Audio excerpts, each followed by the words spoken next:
হে everyone, আমি জুহি নতুন একটা ভ্লগে প্রত্যেককে স্বাগত জানাচ্ছি। প্রতি বছর আমাদের বাড়িতে সরস্বতী পুজো হয়, এবারেও তার ব্যতিক্রম হয়নি। কিন্তু এবারে পুজোটা একটু ছোট করেই হয়েছে। দিদি আর আমি বেরিয়ে পড়লাম সরস্বতী পুজোর বাজারটা করতে, কিন্তু তার আগে তো ঠাকুর নিতে হবে। আর আমার প্রথমেই গিয়েই এই ঠাকুরটা পছন্দ হয়ে গিয়েছিল, তাই আমি আর দিদি ঠিক করলাম যে এই ঠাকুরটাই নেওয়া হবে। আর 5টা দোকান না ঘুরতে একদমই ইচ্ছে করলো না, আমরা প্রথম দেখাতেই ঠাকুরটা নিয়ে ফেললাম। তারপর আমরা চলে গেলাম বেনে বাজার করতে। পরের দিনই ছিল সরস্বতী পুজো, তাই মা এখানে প্রতিমাকে বসিয়ে দিয়েছে তার নিজের জায়গায়, আর সব কিছু আয়োজনও শুরু করে দিয়েছিল।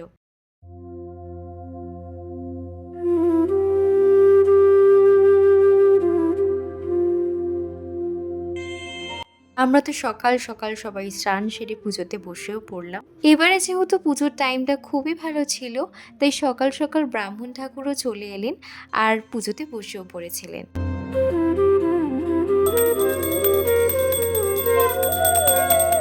Om Pitida Dita Lokadiritam Visnam Dita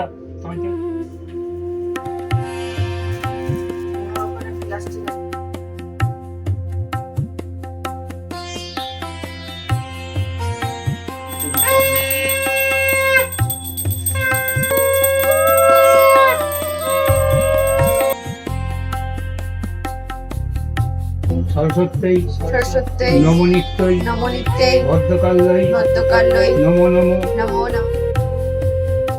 ভোগ খেয়ে এদের সাথে বেশ কিছুটা সময় কাটিয়ে পুজোর একদম অন্তিম সময় চলে এলাম। ভিডিওটা ভালো লাগলে একটু like share subscribe my channel. দেখা হচ্ছে নেক্সট একটা ভিডিওতে।